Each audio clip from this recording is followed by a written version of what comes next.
Hello, everyone. Happy Monday. We are so excited about this. This might look a little bit different than the Buzz show that you're previously used to, but we promise this will be super fun because today is going to be our marketing edition of the Buzz. So, my name is Mary Kate Love. I've joined the show a few times. I work here at Supply Chain Now in marketing, and I'm joined by my two colleagues, Amanda and Catherine. Amanda, you want to introduce yourself? Sure. Hi, everybody. I'm Amanda Luton, the VP of Production at Supply Chain Now. So I'm on every Buzz, but I'm just always behind the scenes with Catherine, making sure everything works. So it's fun to be on the other side of the camera today. So I'm super excited. Exactly right. We kind of know because we have two producers on screen between Amanda and Catherine, almost nothing can go wrong, right? Knock on wood. Knock on wood. Yeah. Yeah. And Catherine, do you want to introduce yourself? Yeah, absolutely. Hi, everybody. I'm Katherine Hintz. I'm the creative manager and producer here at Supply Chain Now. So it's very fun to be on the other side of the camera. I sit in on probably 99% of all of the content that we produce, from podcasts to live streams to webinars. So now I get a little bit of taste of my own medicine, I guess. Exactly right. Exactly right. And we're kind of creating this a little bit of a different format. So we love feedback and comments, but what we'll follow today is we'll do our traditional news section. So we all scoured the internet. We all subscribe to a million things. So we picked some really awesome articles that we want to talk to you about. And then we're going to do a new segment called our recommendations. So this is really like, what are we listening to? What are we watching? What are we subscribing to? This kind of helps you with those cooler conversations, or if you're like us, those Slack conversations, right? If you work remotely. So we'll test out that segment and we'll share kind of the latest and greatest there. But before we get started, Amanda, can you tell everyone how to listen, watch, and subscribe to us? Yes, go to supplychainnow.com/join.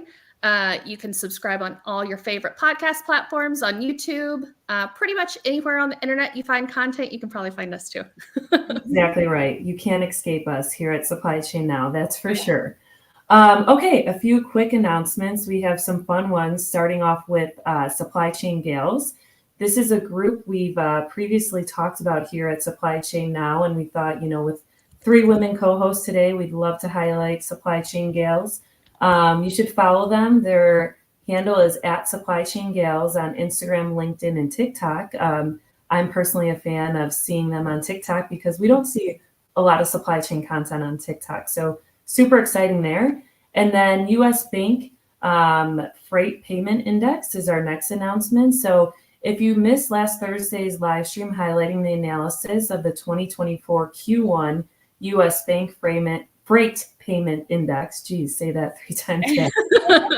You missed one of the best live sessions. So it was a really great session. This quarter, it featured Bobby Holland, as usual, the architect of the Freight Payment Index, and guest Tevin Taylor, SVP with Pegasus Logistics Group.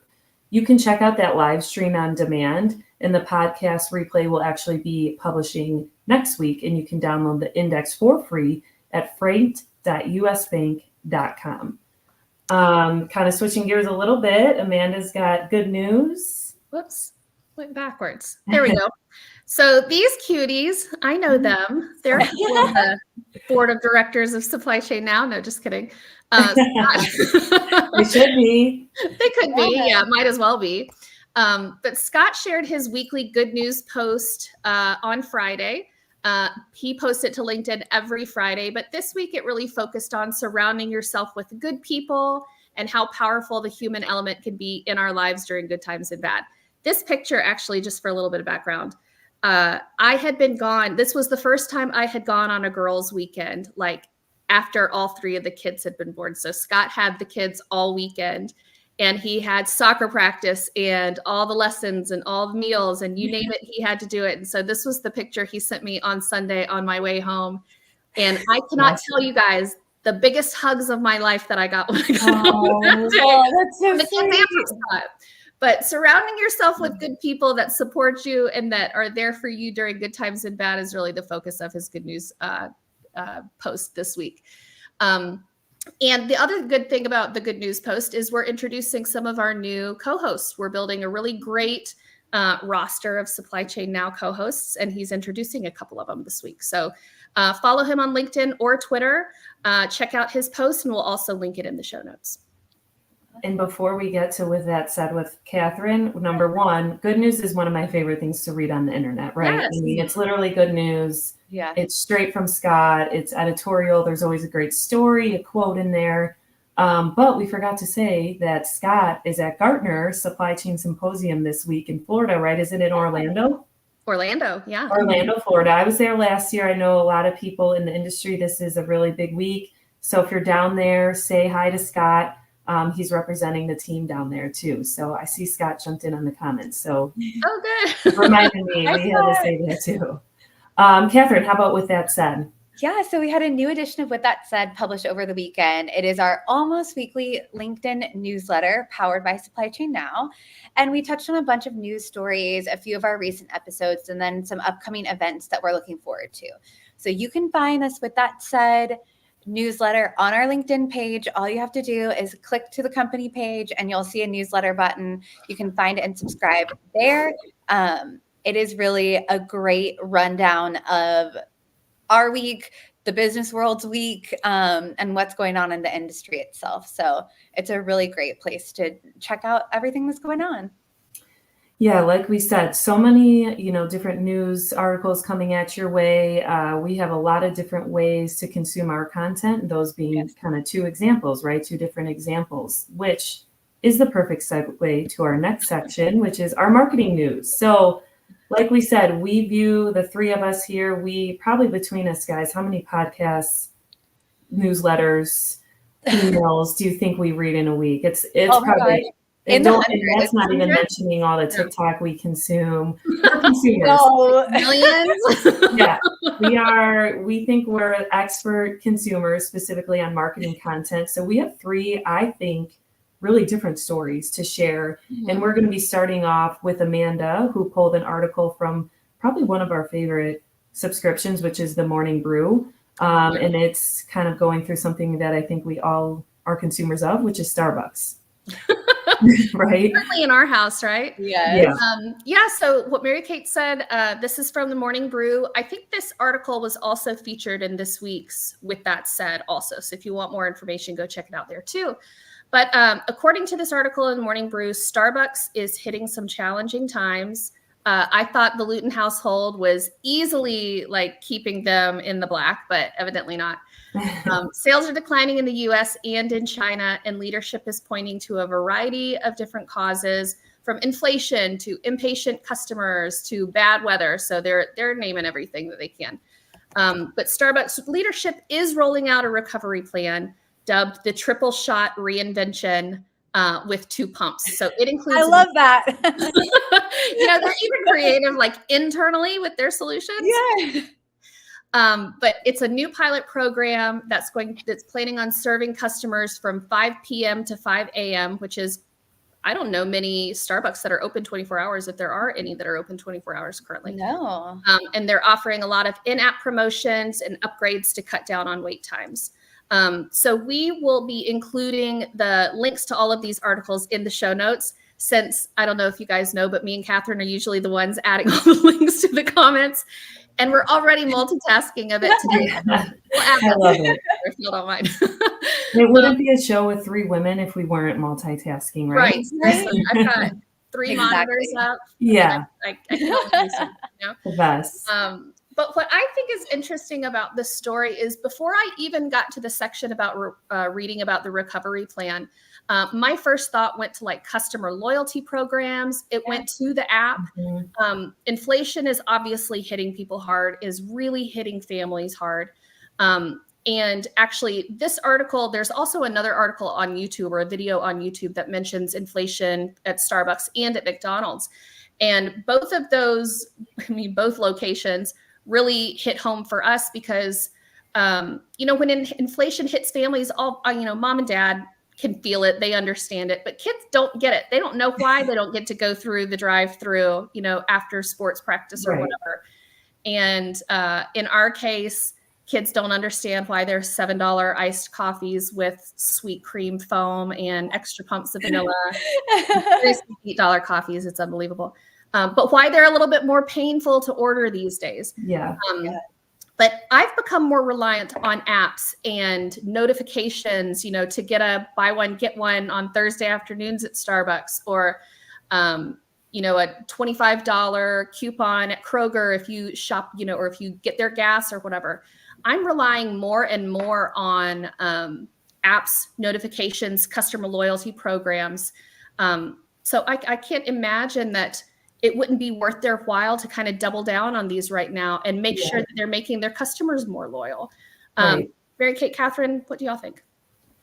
Yeah, I'm nodding along here because I'm also using more and more apps. And I used to be someone that's like, gosh, I don't want another app on my phone. But now there's incentives with download this app, you get 15% off. Yes. That kind of stuff does go a long way. And like you said, with Starbucks, I feel like it's the big joke, right? Everyone says millennials, if you just didn't get Starbucks, you would own a house. And we're not here to discuss how that's wrong. But I do feel like incentives to make me feel less guilty for spending that money that continues to increase, for me, would continue to make me a loyal customer, like you said, Amanda. Absolutely. Yeah.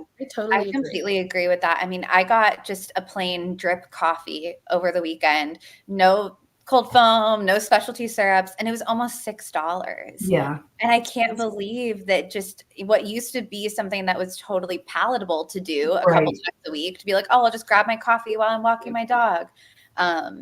We can't really do it without more incentivization. Yeah. So I find myself using the app all the time, and especially with Starbucks, between the happy hour deals and the little stars you can collect. I even find myself paying just through reloading gift cards within the app because you get like double stars. Double the stars. Right. Yes, I do the same thing. Well, and how about the gift cards? Just on that note alone, they're so easy to send. I've sent friends who are going through a hard time, just like, hey, coffee on us this morning. That's so easy, all done through the app too. That makes it incredibly easy as a customer. Yeah. But Starbucks has been doing this for a while now. Do you remember this was like years ago, Starbucks, you used to be able to go into the store and get these cards, and you would get a free iTunes song download. Oh my gosh, I remember that. No, oh my gosh, when there used to be like free songs of the week on iTunes, and everything was like 99 cents. So I feel like Starbucks has been on top of incentivizing their customers for a long time. That's very true. This is nothing new to them. Their apps have been pretty, comprehensive for a long time. Right. But I know that the buy one, get one is such a deal for us, because that makes my coffee order like $15 instead of $21 with my two girls. But that's very true. I think it's making super loyal customers out of a lot of people. And I certainly, Mary Kate, like you, I used to not want store apps. I was not interested. Yeah. Amazon might have been the only one I had for a long time. Now, if I shop there on a regular basis, I probably have their app, because a lot of places are only offering discounts through their app now. Right. Yeah. And I'm not going to miss the deal. No. I'm never going to miss a deal, but especially not now, when we were just, some of my friends and I were talking about, it's like, everything feels like it's $100 now. Every shoe, item of clothing, and I think the deals are more and more important as people become a little bit tighter on their spendings, right? It's just what brands need to do. And, I think it kind of segues to our next story, actually, the one that I chose a little bit, because my next story talks a little bit about how brands are getting even more creative with some of the deals that they're doing and how they're reaching their customers. So I'm going to be talking about what I think is a really cool story that brings in a few things. Is this sports sponsorship revenue surged in 2023, and Coca-Cola led the way. This is also from Marketing Brew, which is a subset of the Morning Brew. Another one of my favorite subscriptions. I guess this is a little bit of a free commercial for them too. But a few things to call out in that article that I'd be curious to see your thoughts on is team sponsorship revenue for major U.S. men's professional leagues increased by over 17%, with women's leagues seeing a notable 35% increase. Wow. Coca-Cola is leading the way. So Coca-Cola dominated sports sponsorships in 2023, securing 938 deals with global sports properties, nearly double that of its closest competitor, Pepsi, obviously. So, the other traditional brands that we always see in sports still are very much key players: Adidas, Nike, Puma, even automakers we see a lot, right? Toyota, Ford, beer brands, seltzers. I think we all see those typically. But what's interesting too is that there's going to be more and more influencer type deals, right? Yeah. So this article says Coca-Cola is also the leader in the influencer deals and partnerships with musicians, celebrities, in totaling 41 for the year, which I'm like, wow, that's a lot of different deals and different personalities to manage under one brand. Yeah, it's a lot. It's a lot. And we know that space, while it's not brand new, it's still hard to get direct metrics sometimes. And, you have to kind of work through that as a marketer, right? So very cool to see Coca-Cola leading that. And, seeing all this and seeing what's happening leads me to some of the predictions that I think we will see, which is more things like this amazing, really cool Prada deal with Caitlin Clark, right? Yes. You saw Prada dress Caitlin Clark at the WNBA draft, and this was like truly Mary Kate's worlds colliding, sports and like, wow. I was always a girl on the softball field with like a pink helmet, but like I was still going to play hard, right? And so I'm like, finally, these brands get it that there's a lot of us, and this wasn't just for women either, right? Men are tuning into these women's sports more and more, which is exciting on so many levels. But these brand deals seeing like, hey, this Caitlin Clark story, it's not just about the WNBA, right? We're going to lean into her as a person. We're going to dress her, right? And then she got that huge Nike deal, which is great. I think we have the numbers somewhere. I forget. It was something like $28 million. Yes, $28 million, which is great to see, right?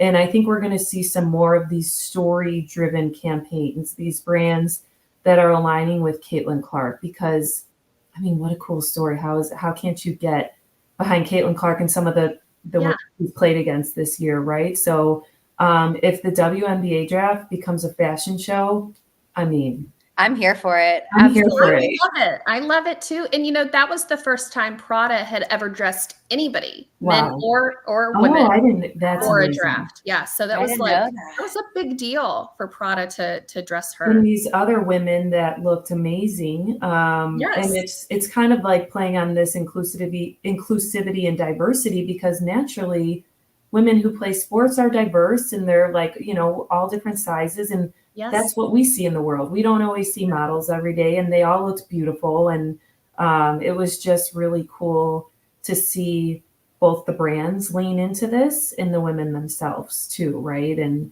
amazing that I didn't know that fact, that Prada, that was their first time dressing anyone, male or women. I think that's so fascinating. And I love what you said, Mary Kate, about being, on the softball field and wearing a pink helmet. Like, it doesn't have to be either you're an athlete or you're a girly girl. It can be both. It can be it can be both. I love seeing brands doubling down on female athletes, female spokespeople. They're recognizing the purchasing power of young women, of females. They're noticing that Taylor Swift and the Swifties, according to sportingnews.com, brought over $330 million to the Kansas City Chiefs into the NFL this past year. And other brands are coming to life, from viral social campaigns that are directed at teenage girls. They're recognizing this power, and they're adjusting their marketing to take advantage of it, right? Yeah. And I also think, too, that they're recognizing that representation is important. Girls need to see other girls. They need to see other female athlete spokespeople. If they see it, they can be it. Somebody, I can't remember the guest on one of our shows that said that. But also, like, come on, brands know that if they can see it, they will buy it too. Exactly. Yes. It's a great business case both ways.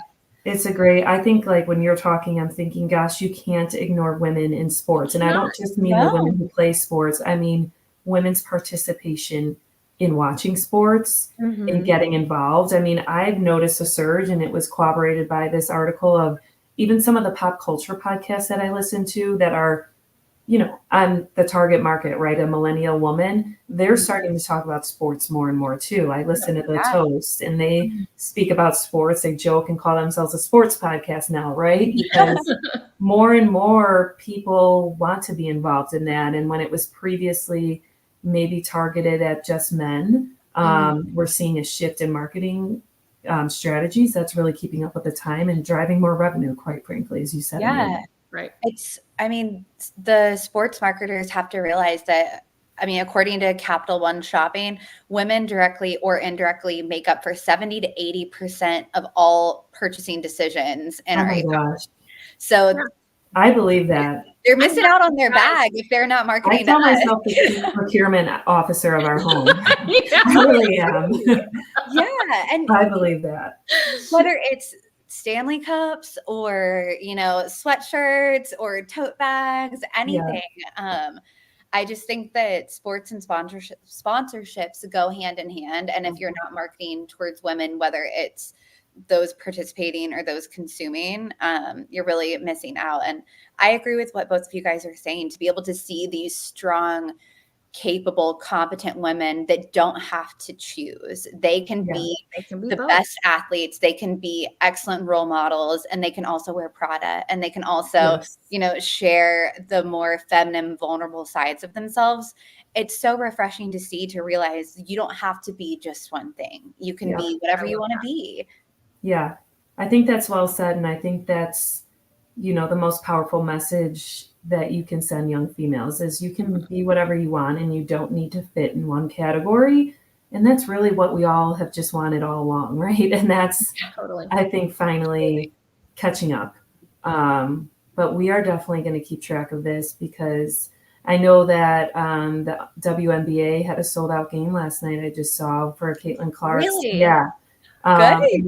I love the Chicago Sky here in Chicago. We have Reese. I'm forgetting her last name, but she's, a force. And some of my friends and I are texting about going to a game. I mean, to be honest, I probably went to 1 or 2 games my whole life. And I definitely want to get back there and even bring my kids too. I'm sorry, Angel Reese. Reese, this isn't sounding right. It just gets. Do you ever do that where you're like, oh my God, combining names? But yeah, she's awesome. And we're so excited about her being here in Chicago. I mean, people are buzzing, including my, male friends too, which is exciting to see. I loved after I don't remember which game it was where Caitlin Clark was playing, but there was a picture in a lot of news outlets of a lot of little boys, asking for her autograph. She's so not just like a female celebrity. This is a fun sport to watch. Yeah, I thought that was great. And I loved that the news outlets were pointing that out. Like, she's not just for the girls, she's for everybody. Exactly. Yeah, I think the phrase has become everybody watches women's sports. And I love it. Teachers, and I love that so much. Yeah. But we probably need to shift gears, because Catherine's got a really cool story to share. And this is not a news article, but it's something a little bit different. It's a documentary. So if you want to tell us a little bit about the documentary you viewed and some of your notes. Yeah, absolutely. Well, this kind of ties in everything that we've been talking about, from consumption to women's roles to retail, and ultimately supply chain too. Don't worry, guys. We're going to talk about supply chain a little bit today. I wanted to talk about HBO's new documentary, Brandy Melville, The Cult of Fast Fashion. So this film shines a light on the darker sides of the popular fast fashion brand, Brandy Melville. And from its inception in the 2010s, Brandy Melville has captured the hearts of teenagers, young adults, anywhere from kind of late elementary school into people in their 20s are still buying these items from this store. And they're known for being beachy and feminine and fun.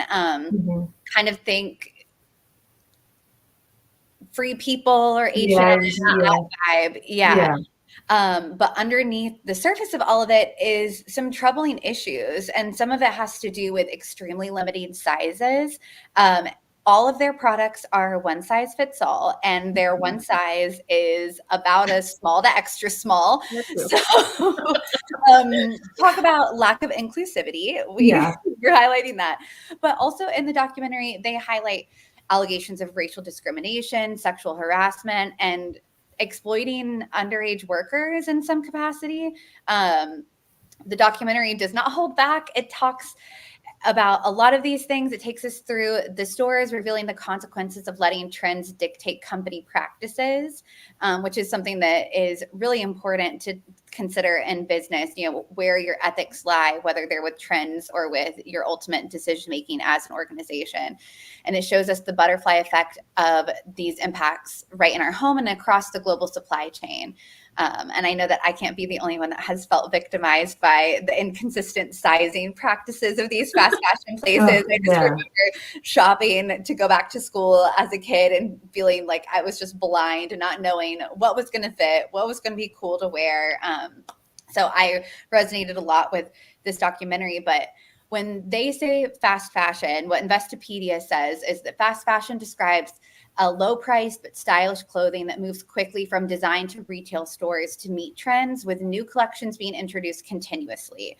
So traditionally, there are seasons. So, the fashion industry releases things with the weather. You have a spring line, a fall line, a winter line, a summer line. But brands like Brandy Melville, H&M, Shein, they churn out these designs on a weekly basis, if not daily at times. So there's no way to really sustainably do any of this. Yeah. And looking at that, what does the rapid production mean for our society and for the global world? So for supply chain, the appeal is undeniable because it means that you're going to be able to keep making more and keep selling more. But the speed has a dark side as well, whether it's the impact on humanity or the environmental costs. A lot of developing countries where these clothes are made, the manufacturers do not uphold fair labor practices, especially to keep the prices as low as they are. And then you end up with places like Ghana, where the streets and landfills are filled with secondhand clothes from the Western world, to the point that the ocean floor could be covered with our leftovers, for lack of a better way to say it. And if this is something that's interesting to you, there is a documentary called Dead White Man's Clothing, and it will do a much better job than I will to kind of describe the deep impact and how serious this is when we look at our consumption rates, when we look at how damaging it is to our environment, our workplaces, manufacturing. But ultimately, what can we do about it, right? Yeah. So it starts with us, the consumers, being mindful of our buying habits. I recently gave up Amazon for Lent, which was awesome. So hard. Yes. Especially if you have kids or if you have pets and you rely on those subscriptions, you can just get something sent to you every 3 weeks.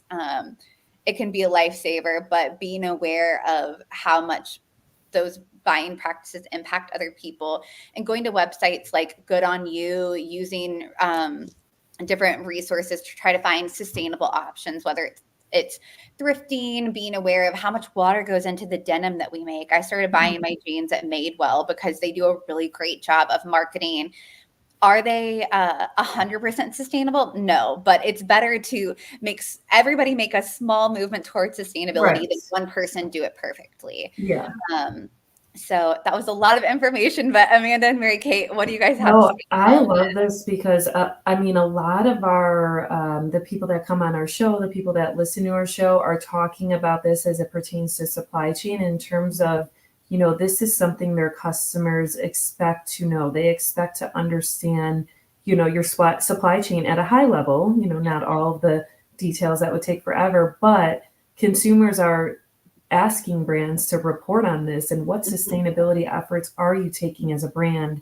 And like you said, Katherine, we're not asking anyone to be perfect, but I do think twice about buying from a brand, especially these ones that honestly that get kind of these documentaries, right, or articles written on them where you really start to see, oh my gosh, there's something wrong with this, and I shouldn't buy that shirt for $10 because quite frankly, that shirt doesn't even last more than 1 or 2 wears, right?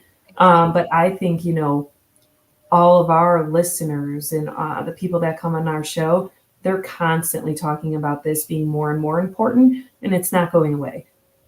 It's something that consumers are probably going to demand more and more transparency around, quite frankly. Yeah, definitely. I just realized I never popped this up. And there we go. The documentary is on Max. I watched it last night in preparation for today's buzz, and it hit home for me for sure. I'm a avid Amazon shopper. Yeah.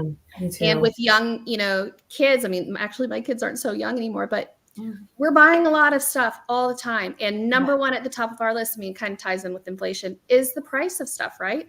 Yeah. And especially knowing, they're growing so quickly. But this documentary, I mean, it slaps you in the face if you do any type of apparel shopping.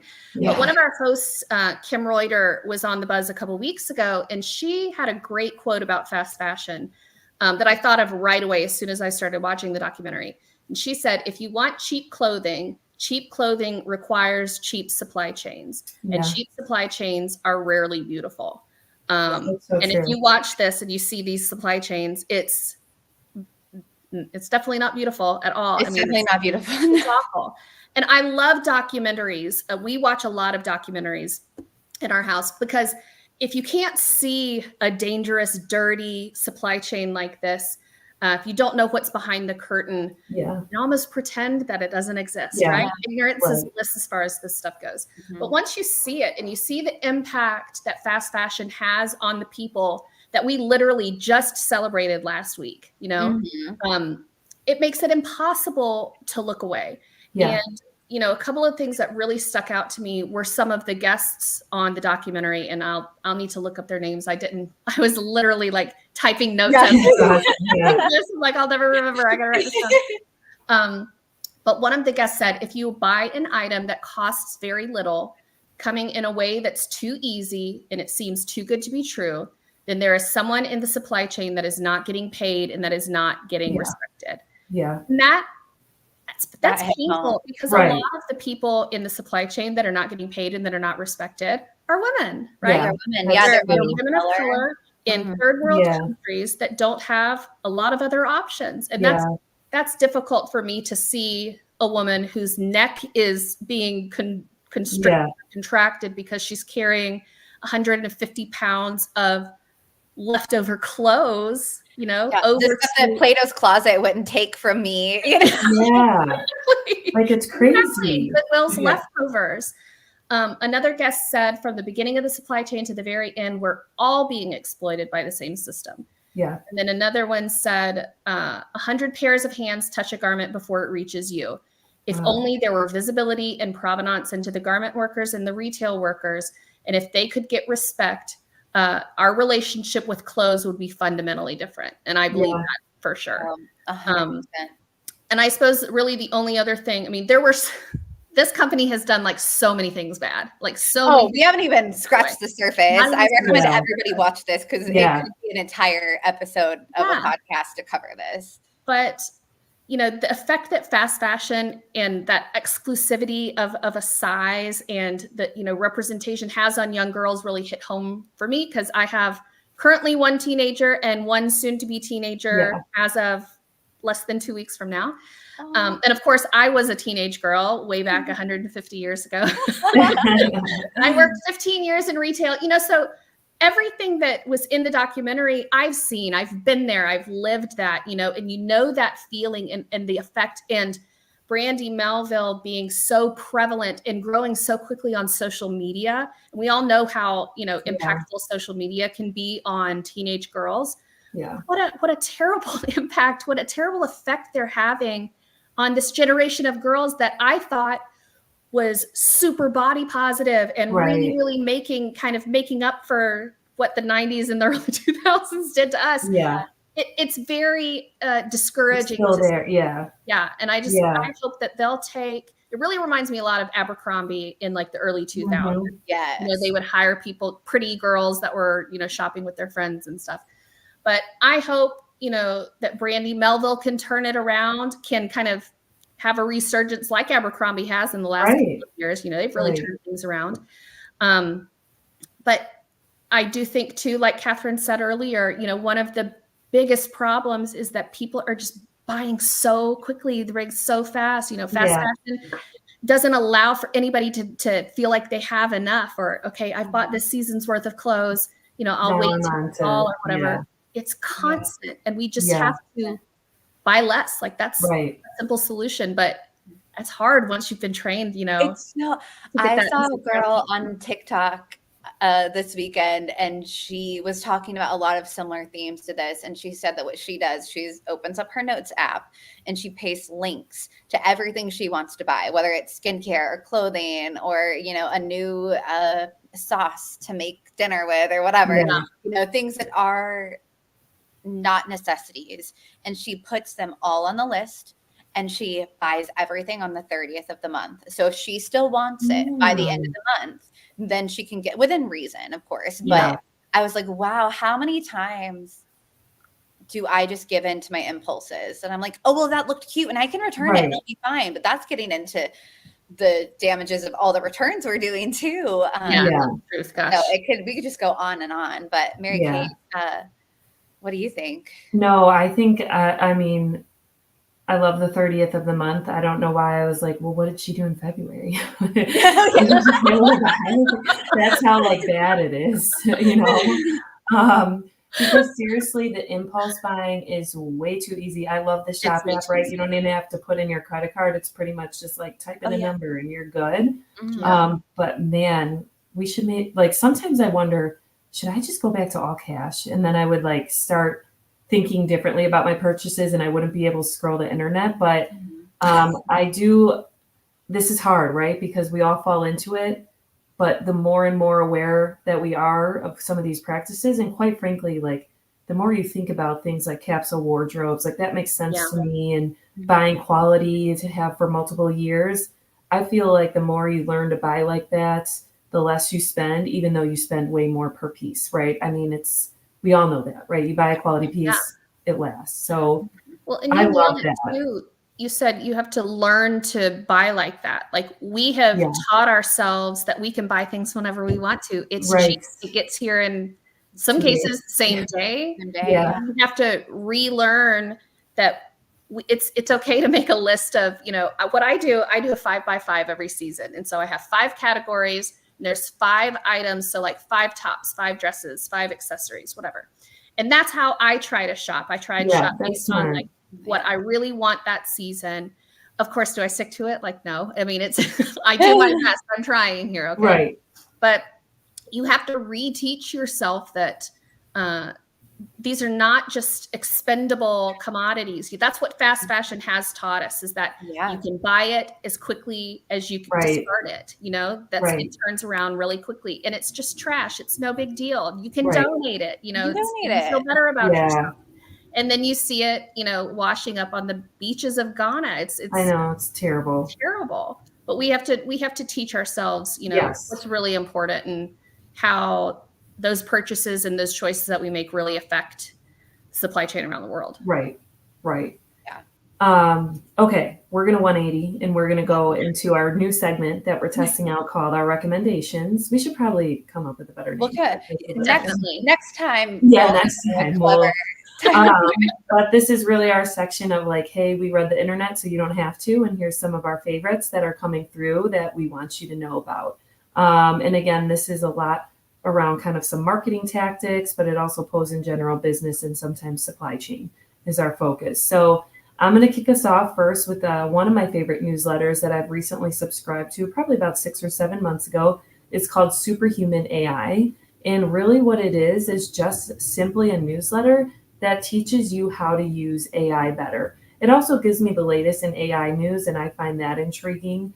But I probably use it most for figuring out new ways to use AI. So I pay for ChatGPT. I'm a ChatGPT user. I think there was a stat in here that said roughly 20% of Americans say they're using ChatGPT at work. We know that's only going to go up, right? It already keeps going up. But an example of something I love in this newsletter is this section called Prompt of the Day. And so I read this section every day, and it gives me a different way to prompt. Really any AI, it doesn't have to be ChatGPT. It can be any AI tool that you're using. And it just allows you to think a little bit differently in how you prompt the tool. So one of these that I loved, if you're out there and you're in sales is this prompt that says, okay, give me content to start a conversation with a new connection on LinkedIn by sharing recent industry news articles or asking about their latest professional achievement. Start the dialogue on a positive and engaging note. Keep the tone conversational and limit the words to 100. So, I had never thought about, I do those types of outreaches all the time. Right. And I had never thought about engage or using, AI to help, the conversation's still mine, but I'm using AI to cut down my research time, quite frankly, to reach out to that person. So I love that prompt is just an example, something that you can find in Superhuman AI. That's awesome. And they always outline other AI like add-on tools. Like there's one that helps you review resumes based on the criteria you wrote. There's always ones with turning data into charts, and there's always different tools for that too. So one of my favorite newsletters, definitely suggest subscribing to that one. And I think next we have Amanda has a recommendation on a podcast. Yes. In addition to Supply Chain Now's. I know, obviously. Yeah. It probably comes as no surprise that I listen to a lot of podcasts.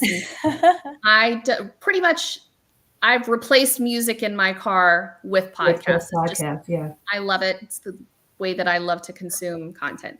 But if you want to listen to a great marketing podcast, Marketing Millennials is one of my favorite. There are a million marketing podcasts, but this one strikes such a good balance between like having some fun and not taking yourself too seriously, but like also really actionable advice, really great ideas, really good guests and information that they're sharing. They've been podcasting since 2020 and are on episode 253, I think, which Scott always says, like, nobody cares at all about how many podcasts you produced unless you're the person producing. I feel in my bones, right? Yes. I feel every 1,270 Supply Chain Now podcasts. Yeah.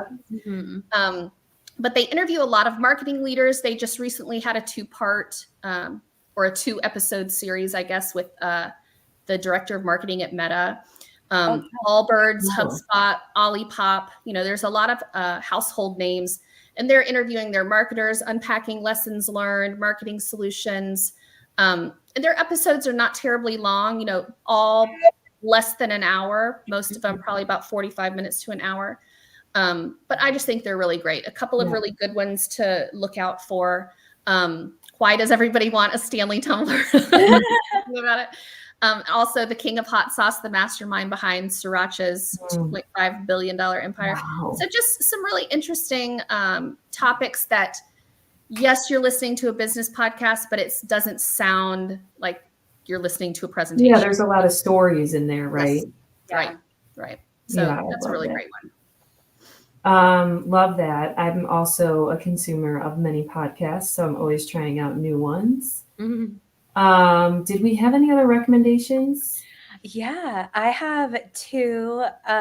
One of them is the Spotify playlist Daily Drive. So if you don't have Spotify, I'm so sorry, but this is my go-to. They created it, I guess, with a commuter in mind. As someone that works fully remotely, I kind of use it as my slow entryway to the workday, I guess.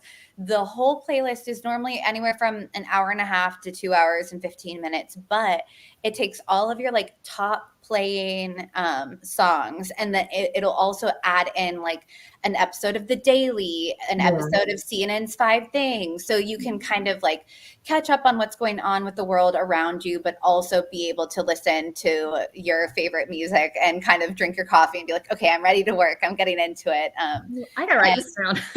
Yeah, I love it. I listen to it, like I said, probably every morning, especially I think it's very important to stay on top of the news, but I cannot just sit and listen to like hours of the news on end. Yes. So the fact that it's like 3 fun songs and then a short episode, and they'll put in a pop culture podcast or, an NPR's music podcast. Yeah. So that's really helpful. And then unrelated. Yeah, I really like it. And it's a great kind of way to get a holistic view of what's going on, whether it's global conflict or something going on with like licensing, with branding, just everything. Oh, and then we have a user that's asking for the marketing podcast. It's called The Marketing Millennial. And it's, oh yeah, perfect. And it's I think I spelled it wrong. Podcast. Sorry, I'm doing three. Normally we're the ones that are in there. Yeah, we're multitasking. Yeah. Awesome. I think that's I literally wrote that down. Recommendation, or was I did have one more. So I swear you said two. I did. So I, along with giving up Amazon, I gave up TikTok earlier in the year, and very brave. It was a learning opportunity. I will say I found a loophole and was watching a lot of Instagram reels. It didn't feel as cool though. I didn't feel as cool. Yeah. But I feel like sometimes my brain is just like rotting away with all of the content that I consume, whether it's on TikTok or reality TV. Yeah. So I started listening to this podcast called Philosophize This. And if you're someone who really likes philosophy or psychology or ethics, and kind of that more, not abstract thinking, but if you really want something to engage your mind in a deeper way, especially if you start at the very beginning, it's an entry-level podcast. So I don't know anything about philosophy, but it definitely is kind of, I'm someone that at times will miss being in school. And I think a lot about whether I want to like go and get another master's degree or get a certificate. Yeah. And so this kind of feeds my like academic hunger for being able to contemplate something bigger than myself while I'm on a walk or while I'm driving somewhere. So it's a very interesting podcast, and it's not hard to understand if you're not a pro at philosophy, because I'm not. But I love that. Itching that part, or what is it, scratching that itch that you have for that kind of way to think differently and step out of your day-to-day. Yeah. I love that. I totally can relate to the brain rot too. Brain rot. I have to get like, I read a lot of books, and I'll, read a lot on my Kindle, and that's after a, kind of a beachy read or, something trashy. I'm like, okay, I got to pull up like something. I do the same. I mix it. The literature. Yeah. I think that's the right way to do it. Mm-hmm. You have to have your vegetables and your dessert, Yeah, totally. Well balanced. Well, this was a super fun format, I think. So we went through the latest marketing news, and then we did our new section called, our recommendations. So we'd love to hear from you what you thought of the show, of our first annual marketing edition. And we will, wrap it up from here. I don't know, Amanda or Catherine, do you have any final words? This was a lot of fun. Thanks for leading us, Mary Kate. I know being in the driver's seat is not easy. So wow, Scott, I've got a larger appreciation for what you do. Doesn't everybody? Yeah. The three of us are that picture of your kids waiting for you to come home, except for Scott coming back from Gardner. We're we're the three kids now. That's right. We took their spot. That's so funny. No, you're giving him a run for his money, Mary Kate. You did a great job. Oh my gosh. Well, this was so much fun with you all. Thanks again to everyone for listening to the Marketing Buzz this week, and we hope to see you again soon. All right. Bye, everyone. Bye. Bye.